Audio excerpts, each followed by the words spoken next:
അതെ, ഞാനും പാറു മിക്ക സൺഡേസിലും ട്രിവാൻഡ്രം പോവും. വേറൊന്നുമല്ല, കരാട്ടയുടെ കുറച്ച് ആവശ്യത്തിനായിട്ടാണ്.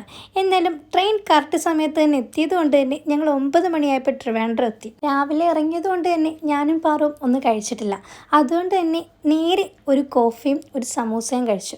നല്ല ചൂടുള്ളത് കൊണ്ട് തന്നെ ഒരു കുപ്പി വെള്ളവും വാങ്ങിച്ചു. എന്തുകൊണ്ടെന്നറിയത്തില്ല, നല്ലപോലെ ഞാൻ കൂടെ വിയർക്കുന്നുണ്ടായിരുന്നു. അവിടെ നിന്ന് ഞങ്ങൾ നേരെ എത്തിയത് വെടിവെച്ചാങ്കോവിലാണ്. അതിനു മുന്നേ ഞങ്ങൾ രണ്ടുപേരും 2 ടാബ്ലറ്റ് എടുത്തിട്ടുണ്ട്. പിന്നെ എന്തുകൊണ്ടെന്നറിയില്ല, ഇവിടെ എത്തുമ്പോൾ 2 വെടിവെച്ച അത് പതിവാണ്. നേരെ ഞങ്ങൾ ഓഫീസിലെത്തി കഴിഞ്ഞിട്ട് ഞങ്ങൾക്ക് വേണ്ട സാധനങ്ങളൊക്കെ ഞങ്ങൾ നേരത്തെ പാക്ക് ചെയ്ത് കഴിഞ്ഞു. പിന്നെ എന്തൊക്കെ വന്നാലും കുറച്ച് നേരം സാറുമായിട്ട് വർത്തമാനം പറഞ്ഞില്ലെങ്കിൽ ഒരു സുഖമില്ല. രാവിലെ ഇങ്ങോട്ട് വരാൻ വലിയ ബുദ്ധിമുട്ടില്ലായിരുന്നു. അതുകൊണ്ട് തന്നെ തിരിച്ചു പോകുമ്പോൾ കുറച്ച് ബുദ്ധിമുട്ടും എന്ന് ഞങ്ങൾക്ക് നേരത്തെ അറിയാം. അതുപോലെ തന്നെ മിക്ക ഓട്ടോ സ്റ്റാൻഡിലും ഇതുപോലെ പഞ്ചാരപ്പഴത്തിൻ്റെ മരങ്ങൾ കാണും. ഞാനിവിടെ വന്നു കഴിഞ്ഞാൽ മിക്കപ്പോഴും ഈ പഞ്ചാരപ്പഴത്തിലോട്ട് നോക്കി നിൽക്കാറുണ്ട്.